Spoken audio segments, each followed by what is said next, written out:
Around January of 2000, the World Wide Web Consortium, the group that works to define and establish web standards, announced the move from the current standard at the time, which was HTML 4.0, to the new standard of xhtml. xhtml stands for Extensible Hypertext Markup Language. Now over 8 years old is the standard.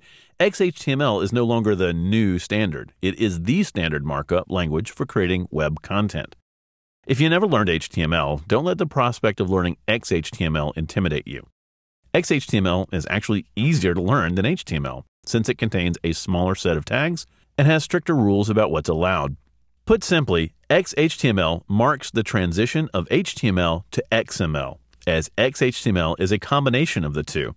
By moving towards XML, our web content becomes more consistent and is easier for browsers and other user agents to browse and understand. Currently, there are 3 versions of xhtml: strict, transitional, and frame set. The version your web page is using is declared in the document type definition and helps validation tools know which rules the document should follow. Strict should be used when clean structural markup is the goal.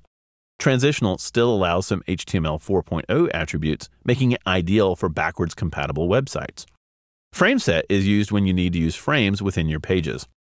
xhtml transitional is by far the most used and what we'll be using on our Groundswell site, although strict is gaining in popularity as older browser use declines. xhtml comes with predefined tags to structure our content.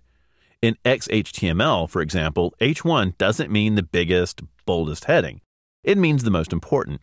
Tags have logical meaning and should be used consistently throughout your site. Although xhtml comes with a wide array of tags that help convey meaning, it doesn't contain enough tags to fully describe everything within your site. There is no sidebar or footer tag, for example.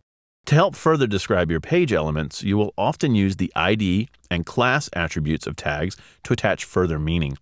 We'll talk more about IDs and classes later, but they're worth mentioning here so that you'll remember that they are used within the logical structure of your site and not just for creating styles. If all this has made you a bit nervous, don't worry. Dreamweaver makes the creation of xhtml super easy. Setting a single preference makes sure that all code generated is exactly the flavor of xhtml that you need, and that it will conform to that flavor's standards.